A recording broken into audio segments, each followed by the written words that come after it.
नीट आणि टीईटी पासून सुरू झालेल्या परीक्षांचे पेपर फुटले आणि ते सत्र काही थांबत नाहीच आहे। आता एमपीएससी कडून औषध निरीक्षक पदाच्या घेण्यात आलेल्या परीक्षेचे प्रश्न आधीच व्हायरल झाले असा गंभीर आरोपही होतो। या प्रकरणी तक्रारदारावर दबाव आणला जात असल्याचा विरोधकांनी दावा केला। आयोगाने हे आरोप फेटाळून लावत पोलिसात तक्रार दाखल करण्याची तयारी सुरू केली आहे। मग नेमकं सत्य काय? भरती प्रक्रिया पारदर्शक होती की कुठेतरी मोठा घोटाळा दडलाय? पाहूया स्पेशल रिपोर्ट। राज्यात एमपीएससी परीक्षेचा पेपर फुटला। औषध निरीक्षक पदाच्या भरती प्रक्रियेवर प्रश्नचिन्ह। तक्रारदारावर दबावाचा रोहित पवारांचा आरोप। तक्रारदारावर कोण टाकतंय दबाव?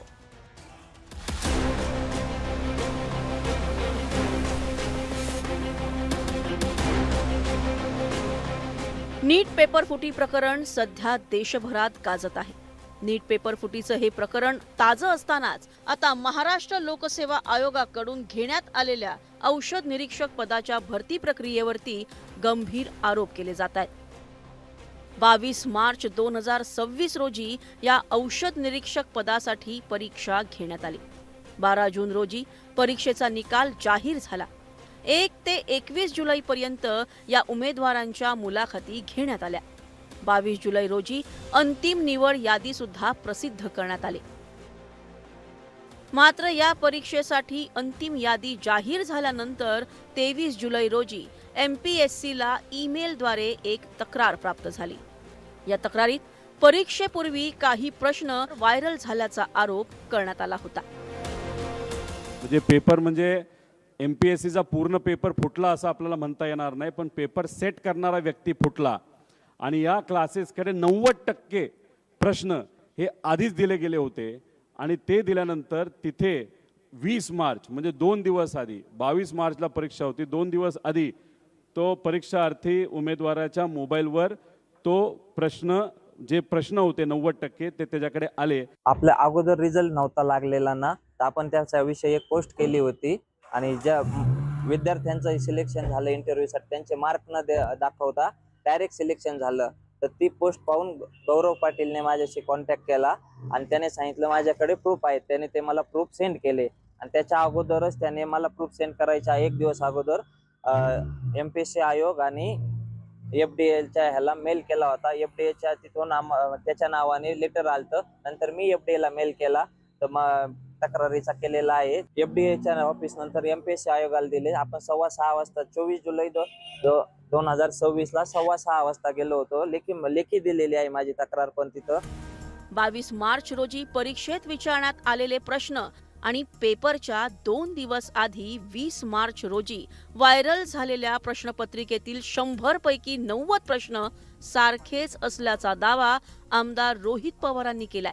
याचवरून त्यांनी नंदुरबार मधील एका अकॅडमीकडे अंगुली निर्देश केलाय। नंदुरबारच्या खासगी क्लासच्या विद्यार्थ्यांना प्रश्न मिळाल्याचा आरोप रोहित पवारांनी केलाय। पैसे मिळाल्यावर व्हॉट्सअप ग्रुपवर प्रश्न दिले। 2 ते 3 मिनिटात मेसेज डिलीट फॉर ऑल करण्यात आले। परीक्षांपूर्वीच 90% प्रश्न मिळाल्याचा आरोप रोहित पवारांनी केलाय। 10 प्रश्नांची उत्तरं चुकीची लिहिण्याचा मेसेज आला होता। पुरावा म्हणून उमेदवारानं प्रश्न मित्राला फॉरवर्ड केले असंही रोहित पवारांनी म्हटलंय। काही उमेदवारांचे वाढलेले गुण संशयास्पद असून गुणपत्रिका अंतिम निवडीत विसंगती असल्याचं रोहित पवारांनी सांगत सीडीआर डिजिटल पुरावे तपासणीची मागणी केली आहे। दरम्यान नंदुरबार मधील या अकॅडमीनं रोहित पवारांचे आरोप फेटाळलेत।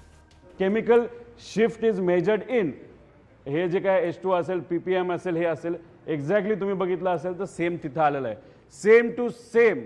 आणि हे किती 100 पैकी 90 प्रश्न हे मॅच एक्झॅक्टली त्या ठिकाणी होतात। म्हणजे 90% प्रश्न त्या उमेदवारांना पैसे दिल्यामुळे त्या ठिकाणी तिथं दिले गेले। तुम्ही कुठल्याही पद्धतीचं असं व्हॉट्सअप चॅट किंवा माझ्या जी रेकॉर्डिंग्स आहेत किंवा चुकीच्या पद्धतीने ते मेसेजिंग केलं गेलेलं आहे असं मला तरी वाटतंय आणि मी चौकशीसाठी पूर्णपणे सामोरे जाण्यासाठी तयार आहे सर। दुसरी गोष्ट म्हणजे मी असा कुठल्याही प्रकारचा अपहार किंवा गुन्हा केलेला नाही आहे आणि कुठल्याही पद्धतीचा पैसा किंवा काहीही घेण्याचा काही संबंधच येत नाही। असं जर केलं असतं तर कमीत कमी मी 100 मुलं पास करू शकलो असतो, परंतु ते झालेलंच नाहीये तर मी यावर काहीच बोलू शकत नाही सर जास्त. दरम्यान या प्रकरणावरून रोहित पवारांनी एफडीएचे आयुक्त तुकाराम मुंडे यांची भेट घेतली. या प्रकरणाच्या चौकशीची मागणी त्यांनी केली आहे. दरम्यान या प्रकरणात एक नवा ट्विस्ट आलाय.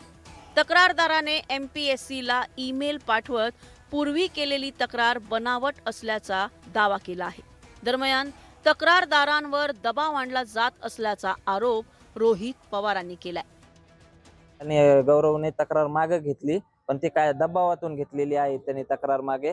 काल सकाळी ते माझ्याकडे आले होते, त्याचे वडील. त्यांनी सांगितलं आम्हाला तिथं राहायचंय, खूप दबाव वगैरे आहे, पण मी तक्रार मागे घेतलेली नाही.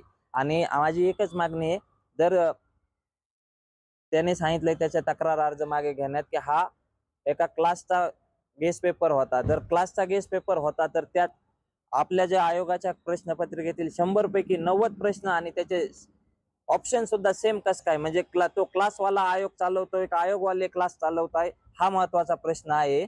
आणि माझी मागणी आहे की त्या क्लासवाल्याचे आणि ज्या विद्यार्थी किंवा आहेत ना त्यांच्या मोबाईलची फॉरेन्सिक तपासणी करण्यात यावी. याच्यामध्ये तो सांगतोय की महिनाभर मी तपास करत होतो आणि नंतर तो सांगतोय की मी चेष्टा करत होतो.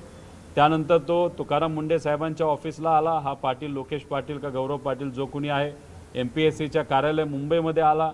बरेच दिवस त्याच्यावर त्यांनी काम केलं आणि नंतर आता कुठेतरी त्याच्यावर दबाव आल्यानंतर तो म्हणतो की मी चेष्टा करत होतो. जे उमेदवार आणि तक्रारदार याच्यामध्ये जे चॅट आहे ते त्यांचं चेष्टेचं होतं आणि त्याच्यामध्ये कुठलाही प्रश्नपत्रिका फुटली असा कुठलाही त्यांचा दावा नसल्याचं त्यांनी त्या तक्रारदारीमध्ये ईमेलमध्ये नमूद केलेलं आहे. आयोगाने हे सर्व प्रकरण अत्यंत गांभीर्याने घेतलेलं असून संबंधित तक्रारदार यांनी सादर केलेले पुरावे, उमेदवार यांनी सादर केलेले त्याचे म्हणणे, या सर्व प्रकरणामध्ये इतरही काही तक्रारदार अथवा उमेदवार ज्यांचे नावं या तक्रारीमध्ये आहेत त्यांनी निवेदनं ईमेलद्वारे सादर केलेले आहेत. ते सगळे एकत्रित करून आम्ही या संदर्भात पोलिसांमध्ये रीतसर तक्रार दाखल करणार आहोत.